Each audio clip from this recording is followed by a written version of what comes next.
Good morning, everybody, and welcome to this installation of the Demas-Rampersad seminar series held by the Department of Economics. I am Dr. Regan Devnanan, lecturer in the Department of Economics, and today we will be addressing the theme foreign exchange challenges in Trinidad and Tobago. What are the real implications? I'm very happy to be here with you all, and on the behalf of the department, we bring you greetings. We have three presenters who are experts at this field with us today, and they will be sharing their thoughts around three themes. I'll discuss the three themes with you in a second, but let me tell you a bit more about the presenters that we have today.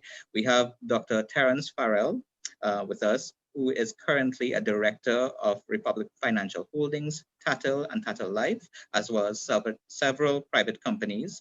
He has served on government-appointed committees addressing various public policy issues, including the Vision 2020 core group. Over the past 30 years, he has served as director of various state-owned companies, organizations, state-owned agencies, and most recently, Economic Development Board. So he's no stranger to the department. We welcome Dr. Farrell with us this morning. Our next panelist, I shouldn't say next because the three will be speaking with you in different times, is Dr. Ronald Ramkissoon. And Dr. Ramkissoon is currently the chairman of the Fair Trading Commission and a 2014 Distinguished Alumni of the University of the West Indies Alumni Association. He was a member of the Economic Development Board. He has written, published in several areas dealing with monetary issues. And he, again, no stranger to engaging with us in the department. So welcome, Dr. Ramkissoon. Our third panelist, and by no means least, we have Dr. Dave Seerattan, who is a lecturer in international relations. He has researched and published in areas such as financial innovation, financial regulation, financial markets in the Caribbean, fiscal reforms. He now teaches international money and finance at the graduate level at the Institute of International Relations. And formerly, he headed the Caribbean Center for Money and Finance over several years. So we have some very experienced, very distinguished family members, I should say, to the department, and we are pleased to have them with us this morning. We have three themes that we will be discussing and centering our discussion around today. And the first is really where we are in terms of foreign exchange availability policies and the discussion thereof. The second is the realities. What is going on? What are the economic impacts that we see happening right now? And the third is the possible way forward. What are the different policy paths and how do we, what are the considerations moving forward?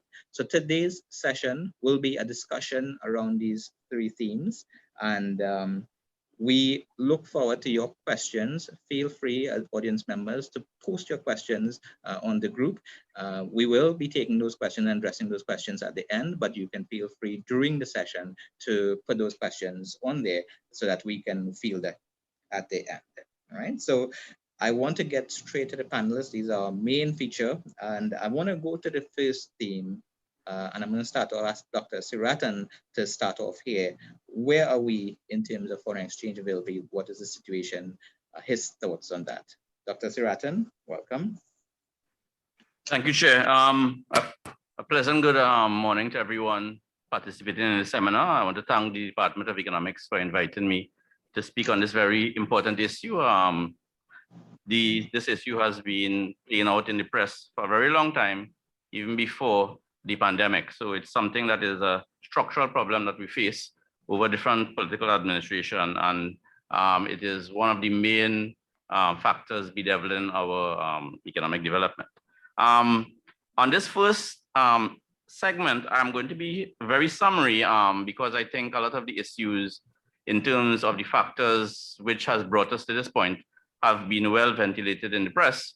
But it bears repeating because sometimes, as the panelists pointed out, the public is not always okura or knowledgeable about some of these areas. So one of the first things I think you need to mention when you're talking about foreign exchange problems in small open developing countries is essentially the structure of the economy, and in particular our high dependence on the energy sector. And as you know, those economies so structured have particular features, one of which is huge swings in economic performance based on what is happening in commodity markets. And all of us who have been following commodity markets over the years knows that something called the commodity super cycle ended in basically 2014, and commodity price have been depressed ever since. It has gone up, it has fluctuated a little bit, but it has not gone back to the levels we saw before 2014.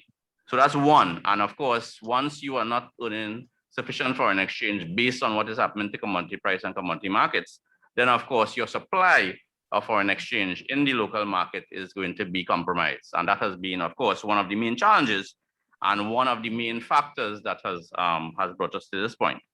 So that is one of the what economists like to term fundamentals. And of course, there are some policy issues surrounding that particular issue in terms of how we manage our affairs that has been important in terms of accelerating and making the problem even deeper. So for example, for many years, although the authorities say that we have a flexible exchange rate regime system, de facto, we have basically a fixed exchange rate system, because if you have looked at the exchange rates and that has been published over time by the central banks and so on, particularly before 2015, you will see that in some cases the rate seldom moved, and every morning I get up, I could go to the websites of the various commercial banks, and I will know essentially what the rate is likely to be, right? So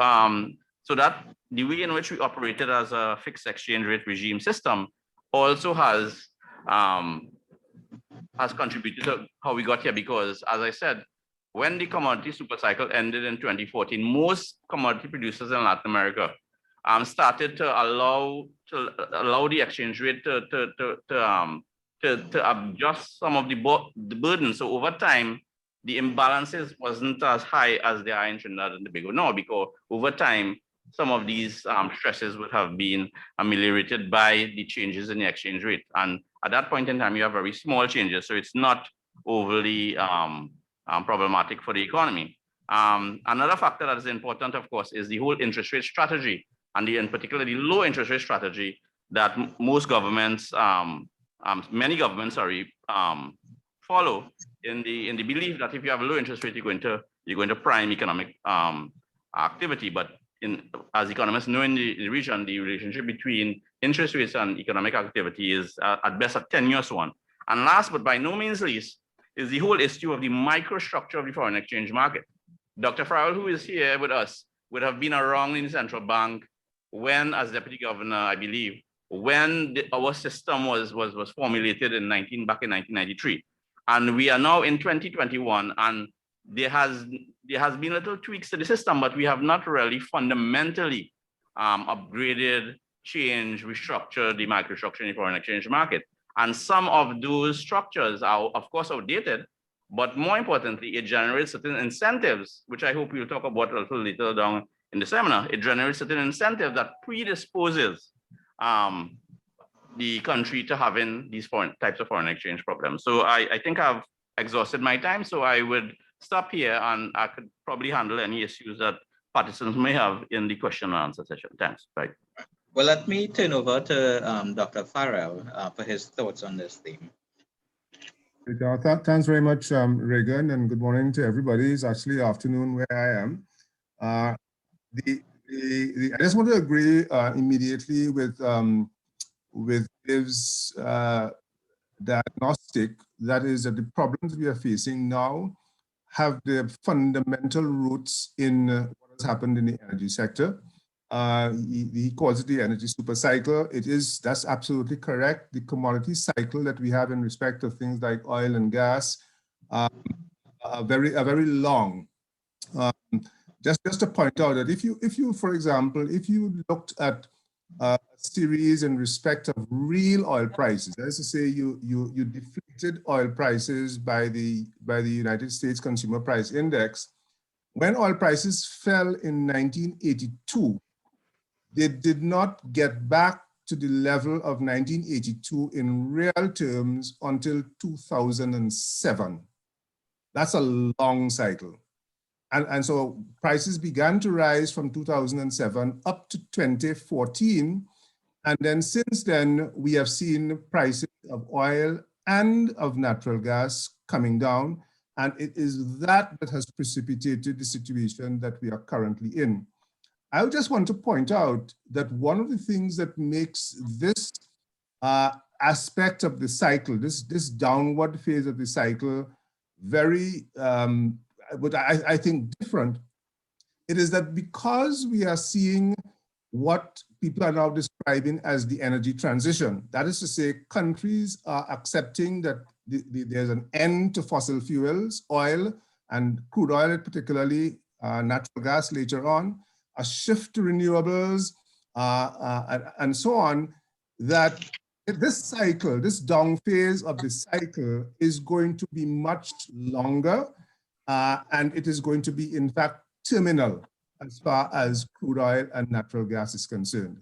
So if we are looking somewhere in the near future for some kind of upswing in respect of oil and gas prices, we will see bumps, and we will see, as we are seeing now, prices going up a little bit and so on, but we are unlikely, in my view, to see prices getting back anywhere near, in real terms, to where they were 10 years ago, or even back to where they were in 1982.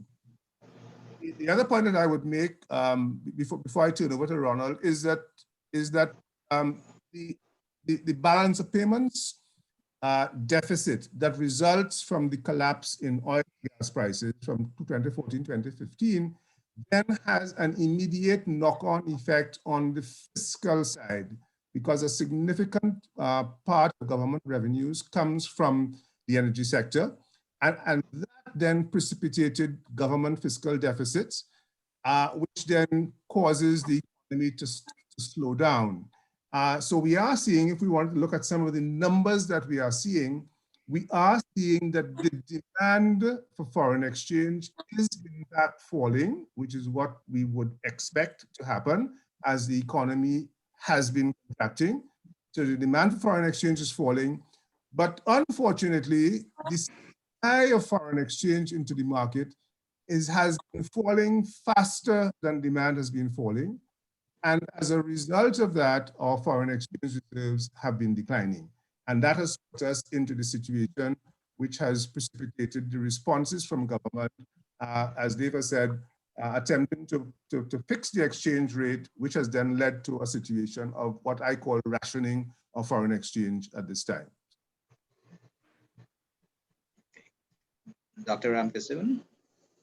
Thank you very much, Dr. Devanan, and good morning to viewers and my fellow panelists.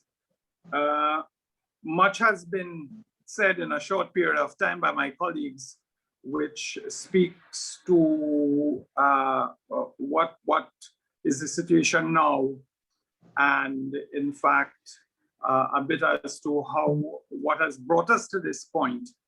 I want to make the point that it is useful to distinguish between the factors which are global, and that has to do with the global price of oil, the fall in the demand for oil and natural gas, and so forth. So there's a global economy impacting us.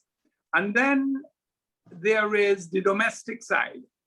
In other words, we understand that we live in a mineral-based economy, and we understand that we live in a democratic country.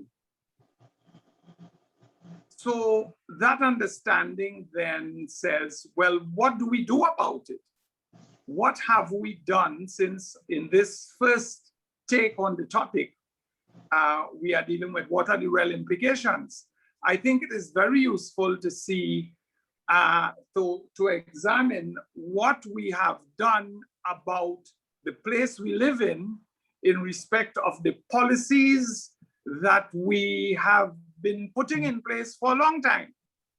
How we have been acting, reacting, not reacting, and that we are where we are today because we made certain choices in respect of the exogenous factors, the global developments, and then what we did in respect of those factors. I think it is important to understand that we have made choices that have landed us up in the position that we are in. And therefore, if we recognize that we have made certain choices in response to the external environment, we have to ask, have we made the right choices? And how should we refashion, reshape these choices? What new choices should we make going forward? I would stop there. Okay, thank you. So some very important points in terms of why we are here, some history there as well. And we also have more questions to ask ourselves as we go forward. But I would like to go on to the second theme now, and we can always save those for the question and answer part. Where are we now? What are the realities? We're looking at the implications, the economic impact. Are they the same? Policy measures. And I'd like to turn over to you all to address that second theme, the impact, as you see it right now. Let me start with Dr. Farrell. Thanks very much, Regan. So in terms of just the numbers that we are looking at, if we look at what has happened to the demand for foreign exchange, and the demand for foreign exchange, we can kind of track it by looking at the central bank's data on sale of foreign currency to the public by the commercial banks. Because most of the actors in the economy who get foreign exchange get it from the commercial banks. There are some actors in the economy who generate their own foreign exchange, and by law, because we modified, we essentially gutted the Exchange Control Act in 1993, an actor who earns foreign exchange is by law allowed to keep it for themselves if they want, to do whatever they want with it. What they can't do is that they can't sell it to somebody else. If they want to sell that foreign exchange, they must sell it to an authorized dealer, which is to say a commercial bank. So the demand for foreign exchange in 2015, for example, sales of foreign currency to the public were about $7.4 billion in that year. In 2020, sales of foreign exchange to the public had come down to $4.5 billion. So there has been a $3 billion drop in sales of foreign exchange by the commercial banks to the public. Does that represent a fall in the demand for foreign exchange? The answer is yes, in part it does, because the economy has contracted over that period of time. The supply of foreign exchange has contracted because we talked about what has happened with the energy sector. But the reality is that we know that there are some actors in the economy, there are some actors who are unable to get the foreign exchange that they need or to get it in a timely fashion. Remember that since 1993, when we've had the managed float system, which was introduced then, there have always been queues for foreign exchange in the commercial banking system, so that people did have to put in a request, you didn't get it automatically. In this situation, what we have is that because there is rationing of foreign exchange by the commercial banks at the behest of the government, so the government has told the commercial banks, you will exercise your discretion, you need to give foreign exchange to manufacturers and so on and so forth, give less to other people. There is rationing that is taking place. Now, consequences, there have been several consequences that we've seen of what's been happening. Number one, a black market in foreign exchange has emerged. And the existence of the black market is an indicator that something is wrong in the market. Before we had queues for foreign exchange, people queued up to get it, but they knew that they were going to get it. And therefore there wasn't much of a black market in foreign exchange prior to, say, 2016. Now there is a black market for foreign exchange, which I understand is fairly active, and people are quoting different rates that are out there, 825, 850, and so on for US dollar. The second thing that we do know in terms of the kind of impacts that we are having, distorting impacts that we are having, is that government, the Minister of Finance has indicated to the commercial banks that they need to give priority to certain kinds of demands. So that demands, for example, from manufacturers or demands for food and so on have been prioritized by the commercial banks. Now, what that has meant is that there are certain other demands for foreign exchange that are important in a modern economy that are not being met in a timely fashion, which begin to have other consequences. So, for example, in a sector with which I am fairly familiar, which is to say the insurance sector, the insurance companies have been having a lot of difficulty finding foreign exchange to make their reinsurance payments. So for those who don't know anything about the insurance industry, for every dollar of property insurance that you spend, you put paying for insurance on your property, 75% of that, 80% of that is in fact reinsured outside. So you've got to pay the reinsurance amount. And we're having some difficulty, insurance companies, in getting the commercial banks to give funds for reinsurance payments. Another area which I'm aware of, because people tell me some of these things, has been the remittance of dividends. So there are foreign companies operating in Trinidad. They earn profits in Trinidad, and then they want to remit their dividends. They want to get foreign exchange to remit their dividends back to their head offices, and they're having inordinate difficulty because that kind of foreign exchange remittance is deprioritized by the commercial banks on the instructions of the Ministry of Finance. Now, I just want to point out that what is significant here is that the existence of the black market and business people who are participating in this black market for foreign exchange, the inability of certain businesses like insurance companies and other companies who can't get money to remit their dividends impacts confidence in the market, impacts confidence in the economy. The underlying thing about any monetary system, any financial system, is confidence. So if you have a situation where your business community, and in particular the foreign players in your economy, those who are still there, have less confidence in the system to be able to give them the foreign exchange when they need it, is something which is then going to impact us later on in terms of people's willingness to make investments in the economy and so on. So I think let me stop at this point, and perhaps my fellow panelists will identify some other factors that they might want to highlight. We're examining the implications, the impact of the foreign exchange situation on the economy. Let me turn over to Dr. Ramkissoon for his thoughts. Well, there are several impacts really in terms of the way in which we have operated the economy in the context of scarce foreign exchange and the strong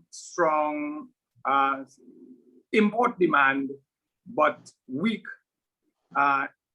supply.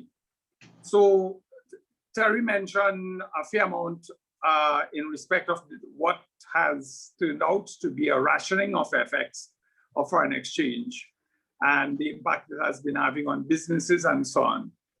The fact is that import demand, although lower, still remains strong, so that various ministers, the government has had to, from time to time, ask the population, don't spend so much on imported goods and services, and they have tried to encourage through what we might call moral suasion, companies to export more and so on. So we have had that kind of a conversation, but the reality is that the incentives to continue to import are there. The incentives in respect of the price of imports, whether it is for whatever reason, the consumer, the business remains essentially stagnant, and the net result is in fact a reduction of foreign reserves. And we continue to see a decline year after year in the country's stock of foreign reserves, only supplemented, if you like, through foreign borrowing, which itself is then depleted as we go along. So we have a situation in which the inflows are very slow. We continue to use up the foreign exchange in all kinds of things at an essentially fixed price. And we see that on the supply side, there are no real incentives from the price side to be able to expand other sectors, understanding very well that the world at this time is a very difficult place for exporters, given what is happening globally. But the question arises, should we not be attempting to transform this economy towards a greater supply of exports and a reduction of imports? I think that is the kind of conversation we need to be having now as we begin to get over the COVID-19 effects. As we note, I think it is very positive that we have started today on the vaccination program. In the interim, what have we been doing? We have been supplementing whatever foreign exchange we earn at lower prices, lower output, by increasing debt. And again, that is a very dangerous thing, as we know, and as in fact, the Minister of Finance has alluded to in his February media brief.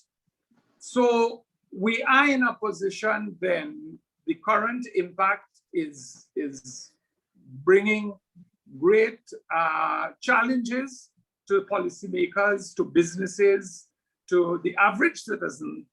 And therefore, we need to do something that will be able to take us out of this, this situation that we find ourselves in, that we don't see on the horizon any possibility of strong energy price increases, neither in respect of production.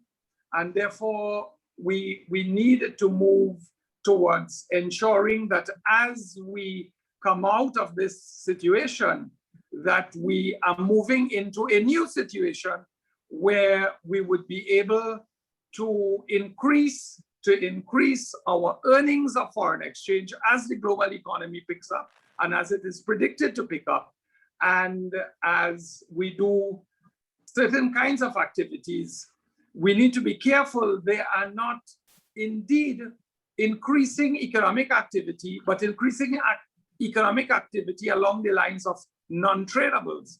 That is, economic activities that are not going to earn us foreign exchange, but simply allow us to continue to use up foreign exchange in respect of some of the activities that we have been talking about and that we see as coming out of projects out of the various ministries.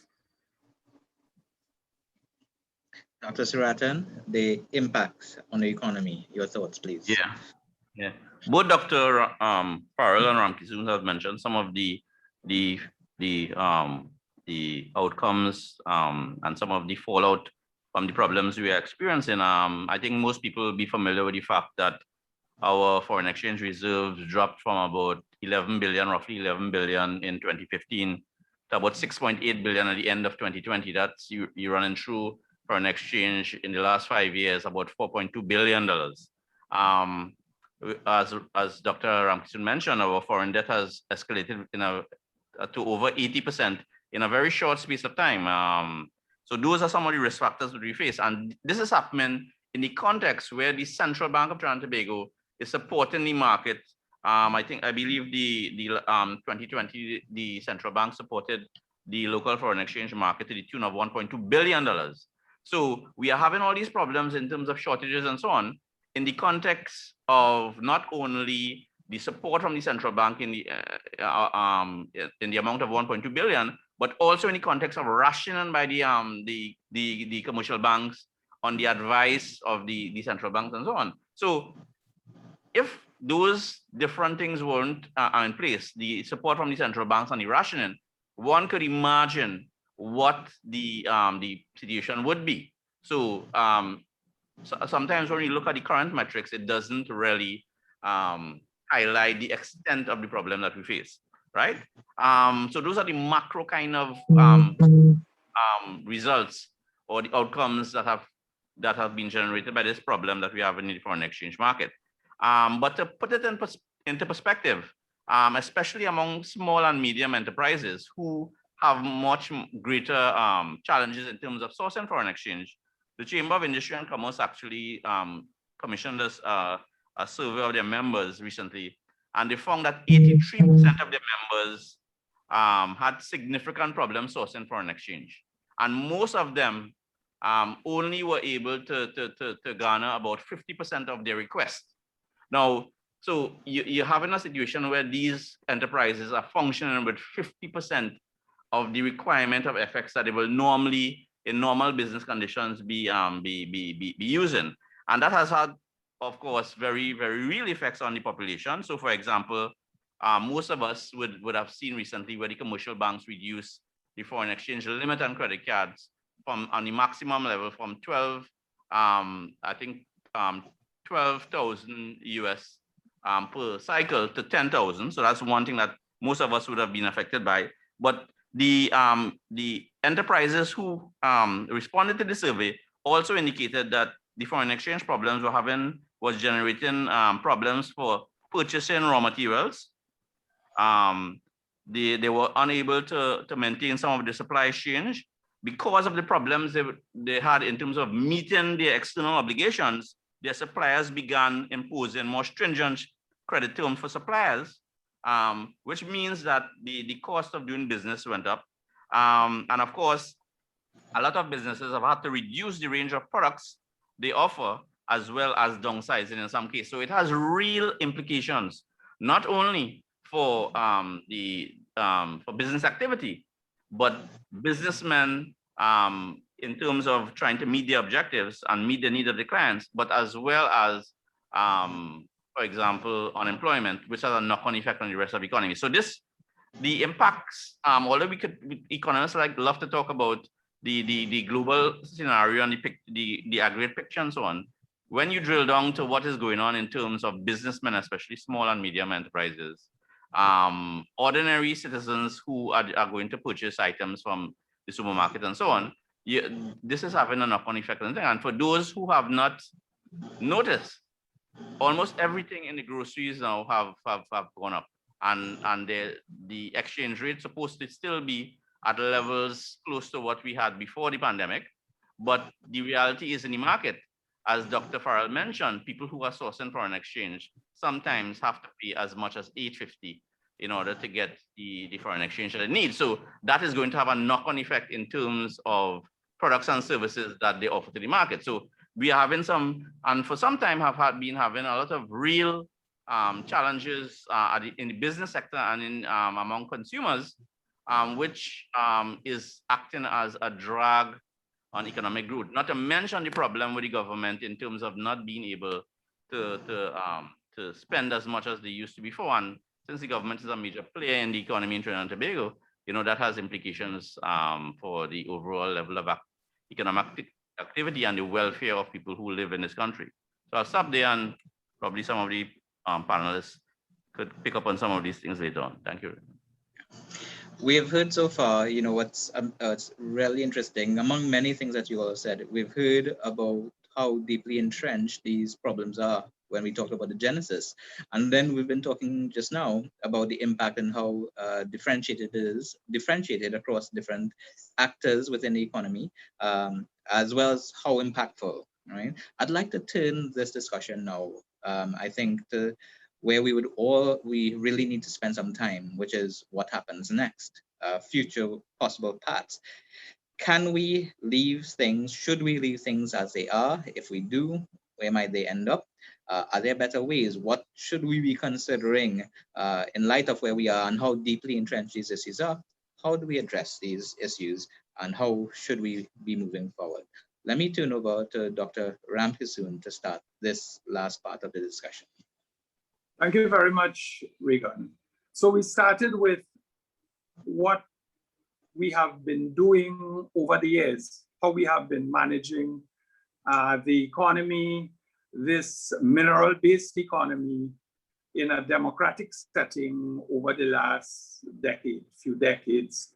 And we have come to the point and discussed where are we now? The global economy has unfolded. We have made certain choices domestically, and we are at a certain place. And we were in a certain place before COVID, a place where foreign exchange was being depleted, our reserves were being depleted, debt was rising, unemployment growing, and a couple of these things happening prior to COVID. Indeed, if COVID-19 has done anything, it is to make matters worse. And in many respects, one in respect of the kinds of increase in prices that we expected globally in energy prices. And it has also dealt a serious blow to our human resource, to our people, to people's health, to businesses, the ability of businesses to keep running, I guess. So the choices we made, and we made choices in respect of the exchange rate, which was more to hold it more or less fixed in the last few years. And we have made choices as to what we do in respect of debt, and we have made choices in respect of foreign reserve, in respect of the HSF, and so on. If we are looking at future growth in this economy, then there are certain questions which in fact were raised in the midst of COVID during the road to recovery by a particular team set up by the Prime Minister, I think it was. And there were certain recommendations coming out of that. Those recommendations had to or surrounded issues of resetting this economy, because I think there was a broad recognition, even by the authorities, that it cannot be business as usual coming out of the recession, coming out of COVID-19, and therefore we have to do things differently, and that has been accepted. But I think it is very important to remind ourselves that we took certain measures, but those measures by and large did not lead or did not put us on a different path. So therefore, we have to revisit. We need to rethink. We need to reset the economy as we go forward. Initially, it is understandable that we have to get out of this situation. More people have to be vaccinated. People must be returned to work. The businesses must reopen, and we have to gradually get out of this. But we must understand, or we must seek to, as we get out of this, seek to transform the economy, which is a challenge, I accept. But there ought to be no other way, because the other ways, we have tried them and they were not giving us different answers.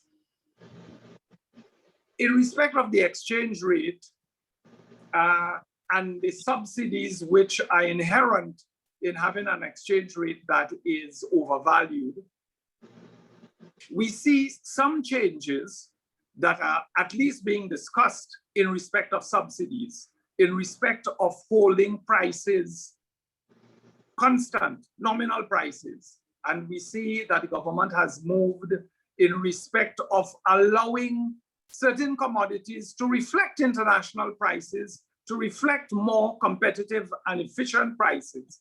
And we see changes being made in fuel. We see changes being made in respect of electricity, changes in respect of water, where essentially the government is arguing, well, we need to let these prices reflect what indeed they are costing us to produce.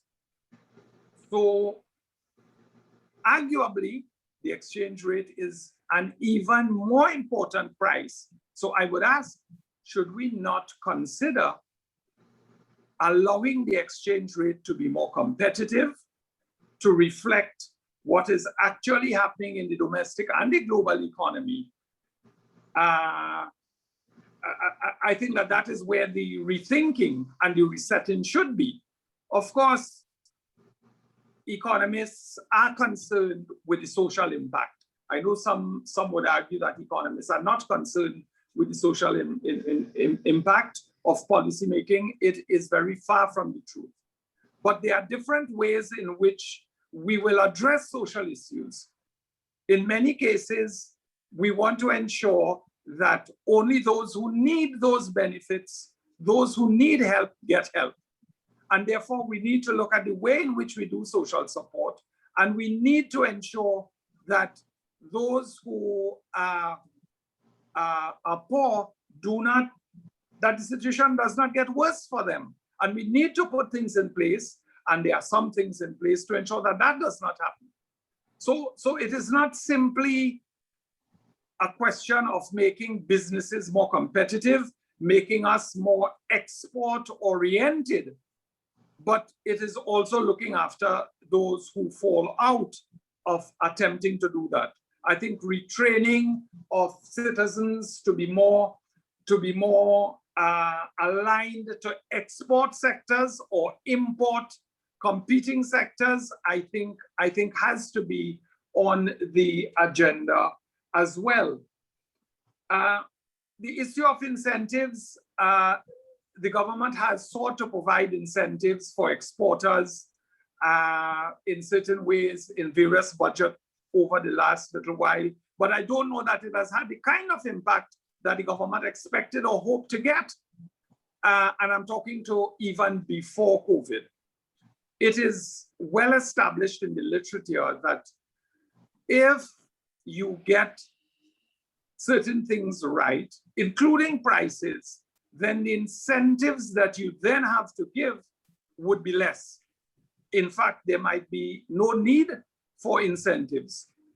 If we were to take something as simple as agriculture, if you service the pumps, if in areas that flood, if you prevent flooding, then you are unlikely to have to budget for farmers suffering from flooded fields and for the destruction of crops. In other words, you do the right thing, you do what is supposed to be done, and therefore you would then have to have a smaller part of your budget go towards subsidies in such cases.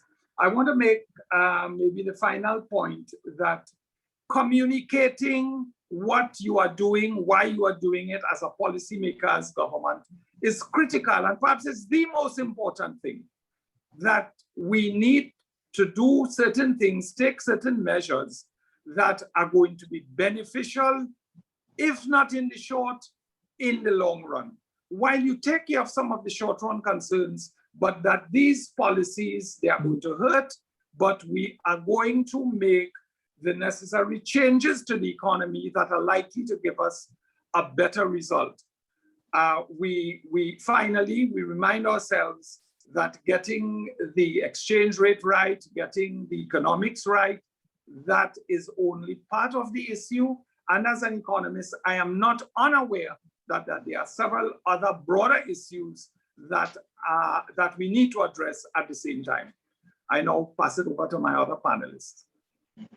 Dr. Seerattan, we are talking about future paths. What can we do? Can we stay where we are? The choices that we're making, Are there different choices that we can make and should be discussing? Yeah, well, what is obvious is that we cannot stay where we are. If there's a very definite outcome that will happen to us if we stay where we are. But I want to preface my comments in this section by mentioning three things, three very important things. The first is that there's no magic bullet, no one policy that, or even a variety of policies that are going to solve the problem. Because as I said, this is the manifestation of the foreign exchange problem. It has structural, a political economy kind of factors underpinning it, as well as social factors in terms of taste patterns and so on, right? So these things cannot be solved by one particular policy or cannot be, or necessarily in a short space of time. So what you need basically is a mix of policies that must be consistent, right? What you have to understand as well is that there is no perfect nirvana where you're going to get a particular mix of policies that's going to solve the problem and everybody's going to be happy. Inevitably, each policy has costs and impose collateral damage in certain sections of the society. And exchange rate policy change in particular has far-reaching, even generational distributional impact, as Ronald was alluding to in his presentation.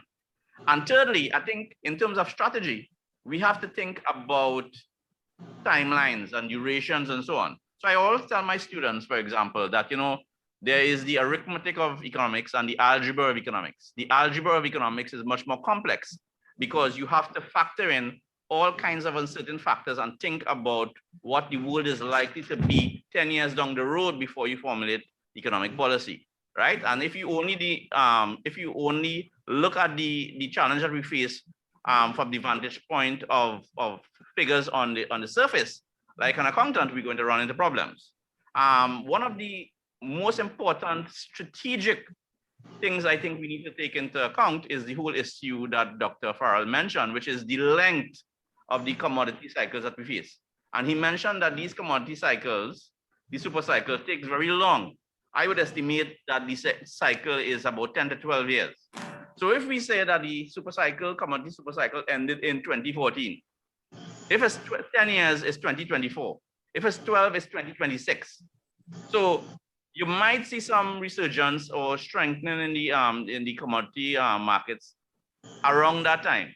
That could help us out. So what your strategy, your economic strategy, has to be predicated on when you believe the energy sector is going to start seeing some significant improvement and so on, right? So in that context, I think that it's unlikely that we're going to see any significant uptick in the commodity markets anytime soon, and therefore we have to plan for the long haul. And in that context, I want to suggest certain things that we need to do. So for example, Ronald mentioned making the exchange rate more flexible as it was intended. The flexible exchange rate is meant to absorb some of these shocks that we face internationally. And you cannot move the exchange rate up and down every time there's a price change in the commodity market, but you have to allow it to adjust little by little over time. So for example, in a previous presentation I made on the budget, I likened to managing the exchange rate as a ball rolling down the hill, but you had a string attached to it. So you could control the descent. And that is what the powers that we need to do. It's inevitable, given all that we have discussed, that the rate will need to go down. The only difference is whether we take it upon ourselves to manage that descent, or whether we adapt the status quo and allow things to deteriorate to such a point where we have no option but to seek international assistance, which will inevitably mean the rate is going to move, but we're going to have less control over how it goes down the hill. Okay, so that's one. The other things, so we have to consider the huge social costs that exchange rate changes impose, especially on the lower income segments of society. So we have to be mindful of that. I would have previously eschewed adopting a more flexible approach to the exchange rate, primarily because of the social impact it was going to have, right? But I think we are at a point now, if we stand still the adjustment we're going to have to make is going to be much more costly and more painful, right? We have to deal with the world as it is, right? So in terms of that, more exchange rate flexibility, but with the government controlling the thing very, very carefully, because as economists will know, exchange rate can very, very quickly get out of hand, because the exchange rate is determined not only by fundamentals, but expectation, behavioral factors, panics, and so on. So it is very, very difficult for policymakers, even if they have a war chest of billions of dollars in reserve, to control where the exchange rate is going to be. So the central bank has to be very careful. The government has to be very careful. And I suspect the reason why they have played a conservative and played defense most of the time by keeping the exchange rate fixed is because of that fear about what could potentially happen to the rate once we allow it to be much more flexible and so on. But in spite of the changes to the exchange rate, I think we need to revisit our interest rate strategy. So right now, on 3-month treasury, the difference between 3-month government security and 3-month treasury is about 16 basis points, right? So you have to have a much wider spread between US government securities and TT dollar denominated securities, because TT dollar denominated securities are by nature much more risky. So if you have a simple situation to illustrate the point is, if I have a foreign exchange deposit at the other commercial bank, again, less than 1%. If I have a deposit account in TT dollars, I'm probably getting around the same thing. So if you had to choose and you had foreign exchange, what would you do? Would you convert the TT dollars and put it in a TT dollar account, or you leave it in the FX account, which incentivizes, on an aggregate scale, incentivizes people to hoard foreign exchange? Okay, so the interest rate strategy need to change. And this notion that low interest rate prime economic activity, I mean to say most economists, every economist who has salt in the Caribbean knows there's at best a very tenuous relationship between interest rate and economic activity, right? That particular relationship has no relevance, or little or no relevance, in Caribbean type economy. So we need to dispense with that particular thing. And we need to, Dr. Farrell would have been around when the creation of the foreign exchange market as we know it now came into being. But we have a microstructure of the foreign exchange market that has been around for almost 30 years that we have really tweaked. We haven't made any fundamental changes. So whereas the fundamental factors are the major factors causing your foreign exchange challenges, at the margins, the efficiency of the market structure that we have now impacts on the ability of the market to efficiently deal with shortages, price changes, and so on and so forth. So we need to revisit in a much more fundamental way the microstructure that we have operating in the foreign exchange market now. And last but by no means least, we have to begin to think about making greater uses of official sources of development finances. In the past, because we have such huge revenues coming in from the energy sector, we could basically have forgotten about that.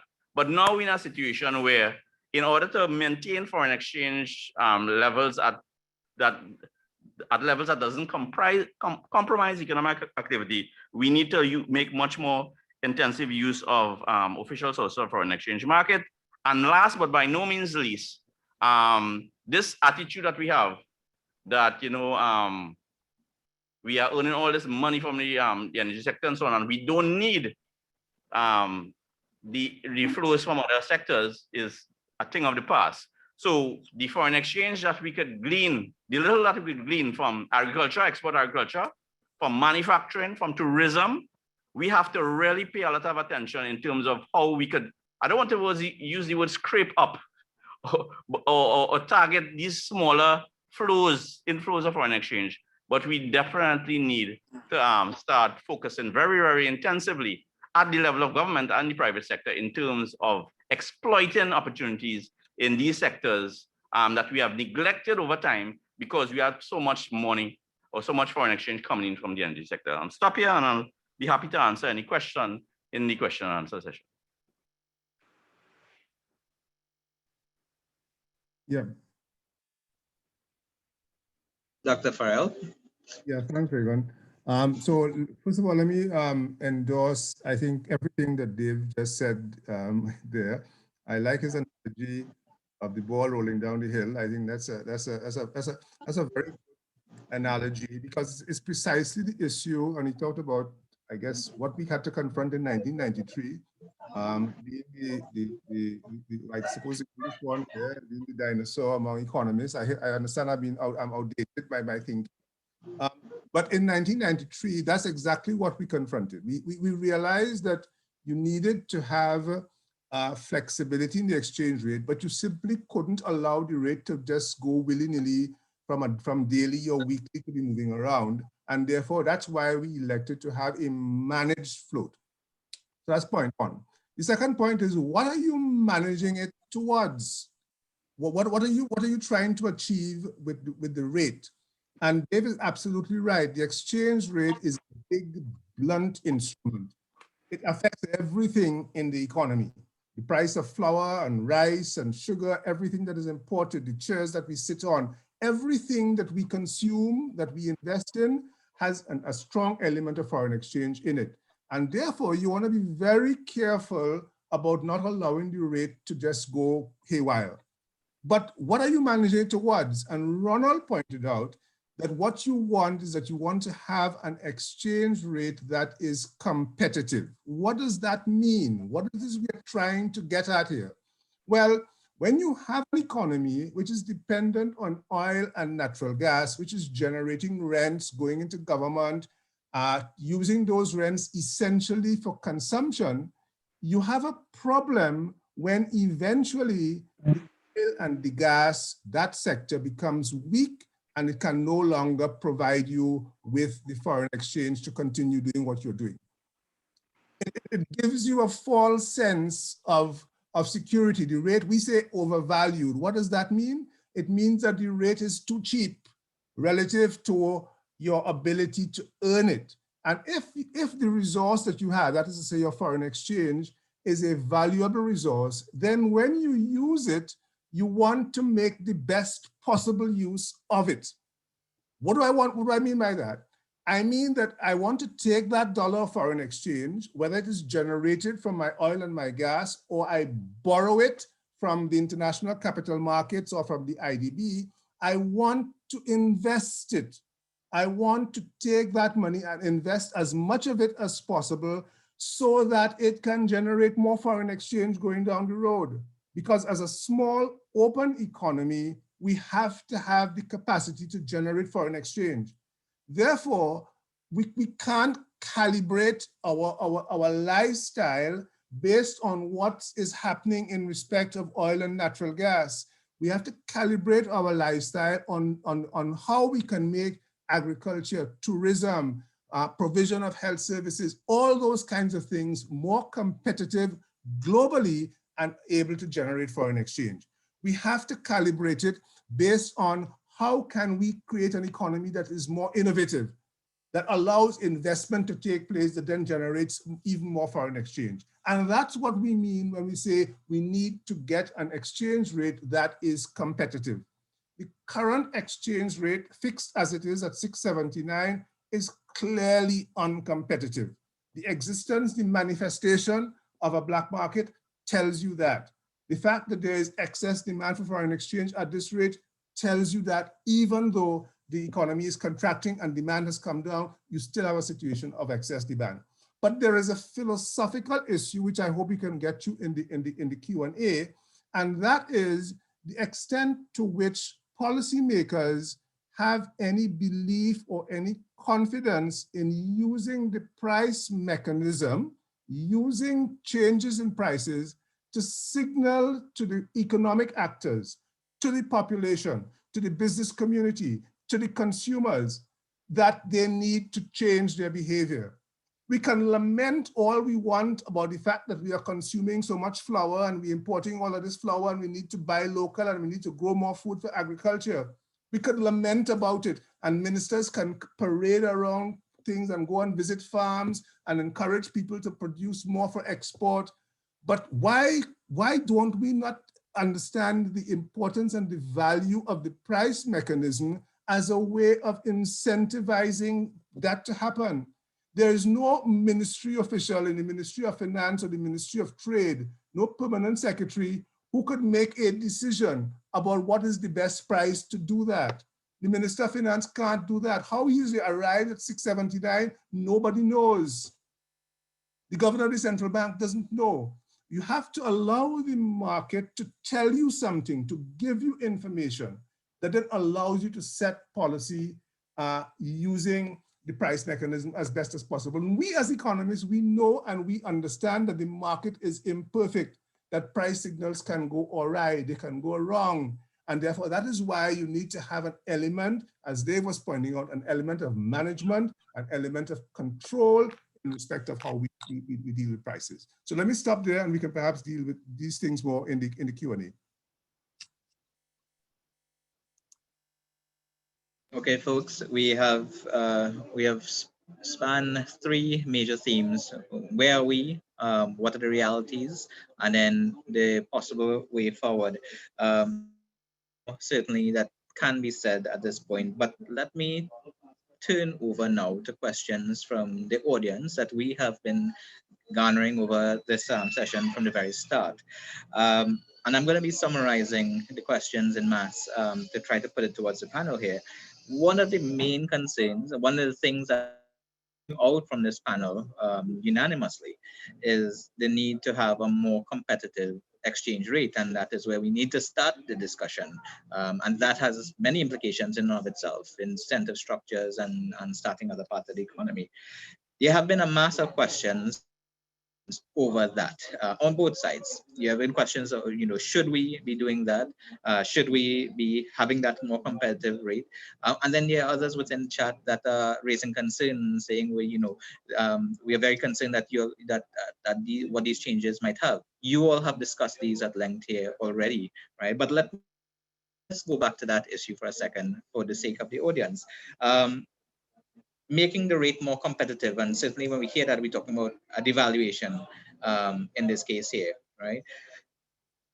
Have there been any experiences in your own research, in your own tenure, of cases where we have pursued something like that, and has that worked? And when we say work, we have been talking about making it more competitive, both in terms of managing the current stock of foreign exchange that we have, but then also there are knock-on effects within the economy of stimulating other sectors. So those are different areas as well. Has this worked? What is coming out here is that we need to be more competitive. How has historically that move towards a more competitive rate, has that actually manifested in us being able to stymie the outflow of foreign exchange consumption? Has that worked in terms of stimulating other areas of the economy anecdotally? Let me turn it over to you. If I may, I think Regan, answering that question is very easy, We did it right here in Trinidad and Tobago. You don't have to go and look anywhere else in the world. You don't have to read IMF reports about it. We did precisely that in 1993. We came out of an IMF program, which was from 1986, 1987. We considered this matter very carefully. We had the exchange rate adjustment. The rate was at 425. We went to 576, and we started a managed float from that time. And if you look at the performance of the economy of Trinidad and Tobago over the course of the last 50 years, that period between 1995 or 1993 and 2003 is a golden age. The economy performed superbly well. This so-called devaluation, and I do not like to use that term, right? Because if you have a fixed exchange rate regime, then you devalue. If you don't have a fixed exchange rate regime and you have a floating regime, then the rate is depreciating. You are managing the float downward. And you're managing based on certain criteria that you have to ensure that the rate does not become overvalued, that it remains competitive. You have your fingers on the pulse of the sectors that have the potential to export: your agriculture sector, your manufacturing sector, your tourism sector. The folks in the central bank, and Ronald worked in the central bank with me, we were out there understanding what it is was happening in the business community, what it is they wanted to see, what capital investments they needed to make. And today, when we talk about innovation, what innovation needs to take place. And therefore, that then tells you where the rate ought to be, and you manage it, because the central bank was in a very happy position, unlike other central banks in the region, where we had foreign exchange available to us coming from the energy sector, paying their taxes in US dollars, which gave the central bank the ability to manage the rate. We did it in Trinidad and Tobago successfully for 10 to 15 years. Why can't we do it again? The reason why we didn't do it was because the politicians said when they did it, they lost the next election. That's why they don't want to do it now, because they said when we did it in 1993, we lost the election in 1995, and therefore we are not going to be doing that again. That's where we are. Regan, let me take off from there. Sure. Yeah, by saying to Terry's last point, that really it is why whether we live in a democracy and we have a contest for government, we have a contest, we have elections and so on, and it is a reality. I think as economists we must all put on the table that there is elections, and governments, those in power don't want to lose that power. Those who in opposition would like to get into office. So, and we live in that system. The issue then becomes, well, how do we communicate the difficult medicine, the bitter medicine that we have to take from time to time? And I think the issue really is one about communication. That someone mentioned about, there's the fear of having an appropriate exchange rate. So what about the fear about fuel prices being appropriate? What about the fear of water prices being appropriate, or electricity prices? While it's a philosophical issue, as Terry alluded to, I think that the politicians are willing to consider price changes, the role of the market. And if we follow what they have been saying in respect of efficiency and the international market, competitive prices, subsidies, in respect of those products I mentioned and the changes that are going to take place if they have not already taken place in the case of fuel, then I think there's some kind of an understanding that we cannot continue subsidizing important commodities including imports, forever. We cannot afford to do that, and therefore we have to find ways to communicate with the population why we must do what we are doing. So if you take the exchange rate or foreign exchange, which is our topic here today, and you replace what is being said about water, the cheaper the price of water is, the more we waste it. It is the less efficient we are in respect of the use of water. Well, the same thing applies to foreign exchange. So when we lament the over expenditure on imported things, it is because it is cheap. When we cannot incentivize domestic producers in agriculture and elsewhere, it is because the foreign stuff is cheap. And we are making that argument in respect of water. We're letting it run because it is cheap. We're not looking to maximize how we use it because it is cheap. Similarly, electricity, all the lights are on in all the households, in all our households, because the price of electricity is cheap. It then encourages wastage. It is what we allow to happen with the scarce foreign exchange that we have. I'll stop there. Yeah, if I could jump in with my 2 cents here, I think a lot of people are interested in what the rate is likely to be. My students ask me this, businessmen ask me this, people on the who I play football with ask me this question. And the question, if you ask 5 different economists, they're going to give you 5 different answers. What I could say is that what is definite is that the rate that we have now is too low. It needs to increase. And if you judge by what the black market rates are in Trinidad and Tobago, Dr. Farrell mentioned a rate of between 8 and 850 to 1. So that's probably the lower bound. If you gauge by what the IMF is saying in terms of our overvaluation, when it compares the real effective exchange rates, for example, in 2017, I think they had it at a 43% overvaluation. So if you do that particular metrics, you get up to close to 10 to 1, right? So my own feeling is that the effective rate is between these two bands. But to me, the more important thing is how do you get from here to there? Because to me, the most important thing is not what the rate is how you get from here to there, right? So I mentioned the whole thing about letting it descend. And I like one of the students in the chat say that, you know, in a flexible exchange rate regime, when we're talking about changes, we talk about depreciation. Devaluation is when you open a fixed exchange rate regime. But probably we should call it devaluation because de facto we are operating a fixed exchange rate regime, right? But the point is how we get from here to there, the period of time we take to get from here to there. And with the exchange rate, one has to be very careful. Dr. Farrell mentioned the understanding and adapting the strategy in the 1993 to and the next 5 years, right? So that is exactly what the authorities, the central bank has to have its ear on the ground, listening to not only the businessmen, but consumers and people who invest in Trinidad and Tobago and so on and so forth.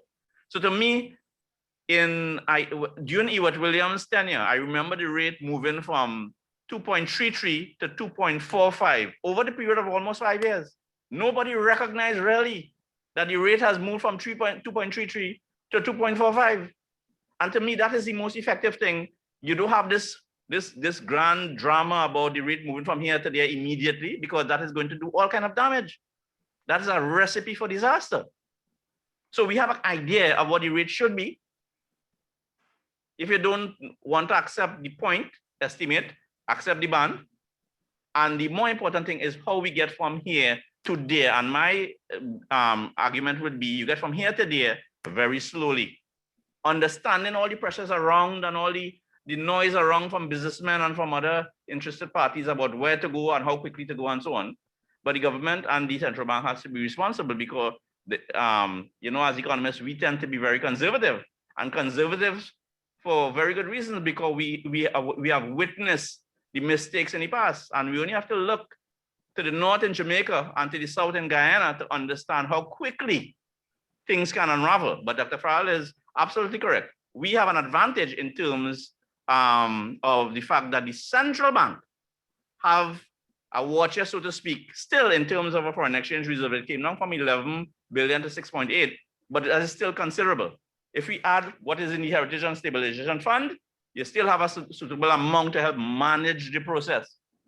And what you don't want happening is sudden moves that get people very jumpy, right? You want the rate to descend very slowly and imperceptibly, like it did towards the latter period of Ewart Williams' tenure, right? And that way people, the economic agents in the economy and the society at large, has time to adjust, make their own adjustment in terms of how much money to spend on the children education, in terms of cars that you buy, in terms of all these things, the amount of money you invest in different securities, whether it be US dollar denominated or TT dollar denominated. It allows the economic agents in the country to adjust without the country falling off the face of a cliff, right? So to me, we kind of know what the rate should be, but the more important question is how we get from A to B. Let me again, let me endorse everything that Dave said there. I think he's absolutely right, and that's what we sat down and determined back in 1993. That you once you made the big move, you then move it gradually. The market doesn't notice a move of 10 cents over a course of a month. It simply doesn't. And as it moves, people adapt to it. But you see, Ronald raised a very important point when he started talking about water. We subsidize water. We subsidize electricity. we subsidize fuel, we subsidize ferry transportation to Tobago, we subsidize everything. And why is that happening? Are these subsidies done for any kind of economic purpose or any kind of valid social purpose? Do we continue subsidies long after they have served any useful purpose? The water rate in Trinidad was last changed in 1993. And therefore the deterioration that we have in the respect of the supply of water, the distribution of water in the country is a direct reflection of the fact that the Water and Sewerage Authority is an under-resourced agency. And the politicians, our policymakers, those who lead us, have got to get to the point where they are going to have to tell people, rather than the IMF coming in and telling them you have to do it, you step up and tell people as their leaders that this is the cost of fuel. We're going to get rid of diesel because it is a polluting fuel, and we want to move the country towards the use of renewable energies. And to do that, we will increase the price on fossil fuels. Fossil fuel producing countries all over the world are doing precisely that. The Netherlands is doing it. Scotland is doing it. The countries in the Arab, Saudi Arabian countries are doing it, because they understand that the fossil fuels are terminal. But we continue to hold on to this idea that the price of gas is going to rebound. Look at what is happening in our petrochemical sector. Because the cost of natural gas has been going up, producing natural gas has been going up, those companies in the petrochemical sector now find that they are unable to operate profitably. So what do? They close down. That's economics 101. There's no complicated story about that. And they will leave, because if they cannot do business profitably in Trinidad and Tobago, they don't love Trinidad and Tobago. They're not here because they love us. BP is not here because they love us, or BHP, or Shell, or Proman. They're not here because they love us. They're here because they can do business profitably. Unilever is downsizing in Trinidad. Why? Because they can no longer, it doesn't fit the business model to continue to operate in this way in Trinidad and Tobago. And every single one company there, right, they are experiencing a situation, we are experiencing a situation where the supply of foreign exchange is going to be reducing. Let me jump on from that point. So we've been talking about managing the foreign exchange availability through having a more competitive, among many other points, but having a more competitive exchange rate. Are we standing where we are and remaining where we are we already affected, apart from the issues, the impact on foreign exchange availability, but are we having an impact negatively or positively on other areas of economic development? Because this issue of foreign exchange is not just, yes, it is about the foreign exchange availability and the policies, but standing where we are and continuing to stand where we are we compromising economic development, diversification, all these different things? Dr. Farrell, any member of the panel.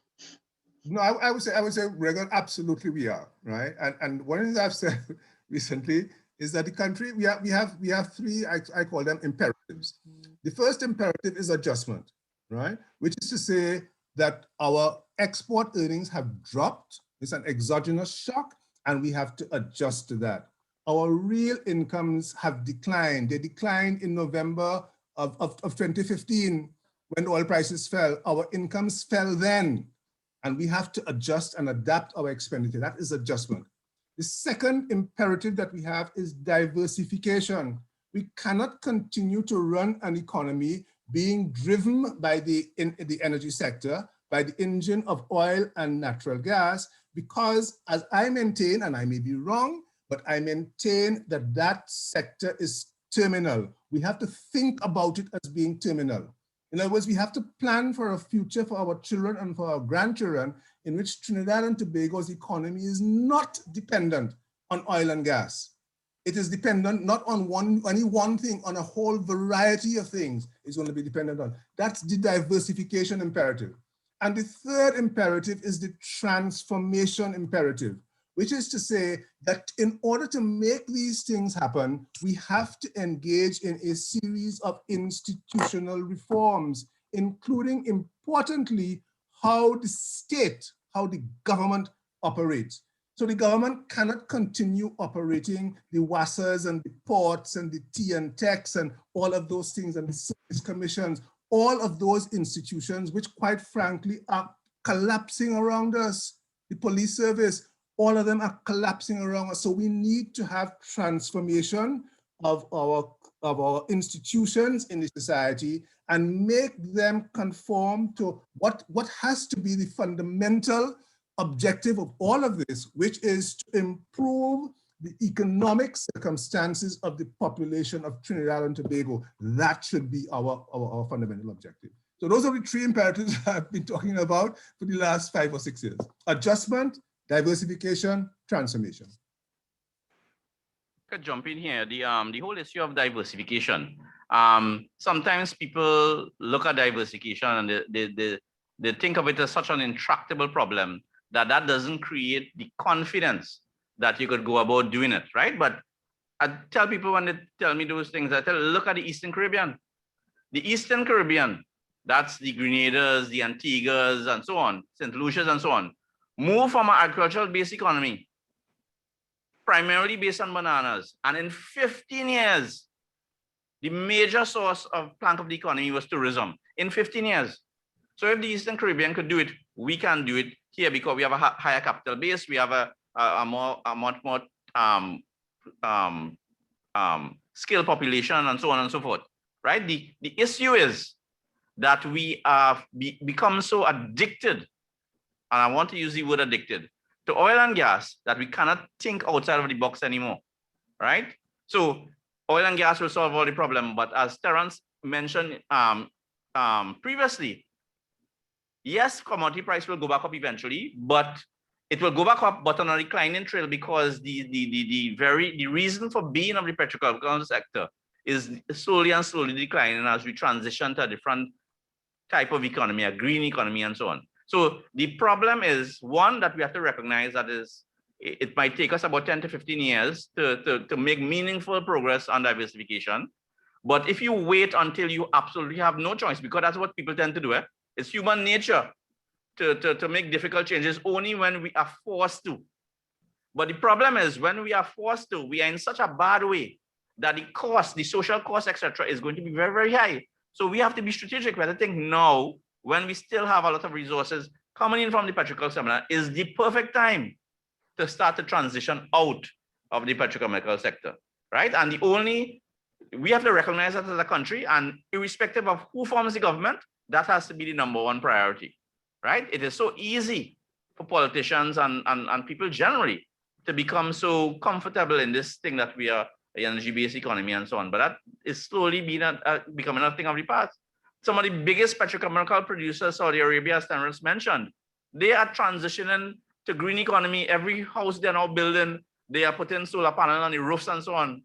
You understand? And we in Trinidad, we don't have the problem of winter and so on. You know, out of the 360 days that we have for the year or so on, how many days are going to be rainy without sun and so on? So again, we have to envisage what the future could be and have the confidence and the will to say, you know what, even though we're still making a decent living from this sector, if we want to secure the future of our children, then we need to make the change now. Okay. Dr. Ramkissoon? Yeah. I want to remind us that we really having this seminar under the Demas-Rampersad seminar series.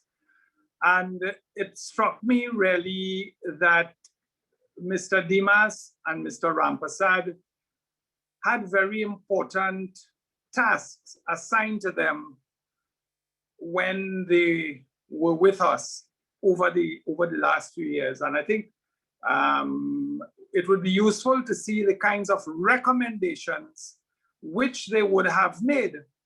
Mind you, they both worked in government. And they, like other people, were appointed to survey the economy and to make recommendations at times just like what we face now. In other words, the oil economy up to certain points had run its course. We were having problems, huge government expenditure, too many subsidies, too many state enterprises, etc. And they made certain kinds of recommendations and were very good reports for the time. Either they were not implemented or implemented partially, because the price of oil initially, which was the big thing then, rose again, and these recommendations in respect of state enterprises, etc., were put on the shelf. I'm afraid that we are not seeing, I think there's some consensus globally that the price of gas and oil are not likely to go back to what they were. And for all kinds of reasons, Terry mentioned, and we are aware of the renewables and so on, and that we may not have the kind of spike for any length of time that we have had in the past because of global structural changes that have happened. But on the other hand, our lifestyles remain tied to high oil prices, high gas prices, high energy prices. And I'm saying that, and I'm reminding us of that to say that once again, there has been a team appointed to come up with certain new sectors, new ideas, the creative sectors, steel pan, carnival, domestic tourism, health tourism, etc. Issues that require investment, issues that require innovation, issues that require us addressing now. And really, in this transition period, we got to take them on board, take them seriously, take the lessons of the past that we cannot afford to fail on this occasion. Mm-hmm. Thank you, panelists. We are drawing close to the end of this session. Certainly much bigger issues and many issues, more than we could accommodate within the time, but I hope that we have done justice to our audience today. This is the start of the conversation, and we are grateful that these panelists have accepted to join us, to partner with us in bringing some useful information and experiences, their breadth of experiences, to share with audience members. We've been talking about the need for a more competitive exchange rate. That is something that's clearly coming out unanimously from the panel. But there's also the point that has been underscored over and over again, that it is not simply a matter of just a more competitive rate, but you need to manage that carefully, and that needs to go hand in hand with other policies, carefully managed with other areas within the economy. And that is, so, many times we hear about the issue of devaluation. I also don't like to use the term devaluation, but let me say a more competitive rate. But it must be emphasized, what is being emphasized from this panel is that needs to be carefully managed alongside many other policies, if something or when something like that is being done. Let me, in the time that we have, I know that there are many other questions that the audience has asked. We will be continuing these conversations. So these questions are not going to go in vain. They will certainly shape other sessions that we will create from here. And for my part, I'm going to bid you farewell. I would like to thank the presenters for being here with us. And in the last minute or two that we have, I'd like to turn over to Dr. Conrad, head of the department, to say a few words. Thank you, panelists. Thank you, audience members. It has been a pleasure being with you all. Thank you. Dr. Conrad? Yeah, thank you, Regan. Good morning, good day, everyone now. Thank you to the panelists for being willing to serve on the panel this morning. And also thank you to Regan for hosting the program this morning, and as well as the planning team, all of the work that went into putting together what I think is a very good, strong discussion. I mean, I've heard a lot about the issue and read a lot about the issue in the print media, but I have not heard what we've had this morning, which is a group of economists who are academically trained, as well as have served as and continue to serve as practitioners. So we have gotten the best of both worlds, and not the political viewpoint. So it's very refreshing to hear this viewpoint. And again, I would like to thank everyone, and thank you to the audience for all of your questions. It was very, very engaging, which leads me to believe in near future we may have to have a part 2 because of the volume of questions that have gone before us. A number of questions. So once again, thank you everyone, and again the Demas-Rampersad series. Thank you again, Regan, and we look forward to a few more during the course of this semester. Thank you, everyone.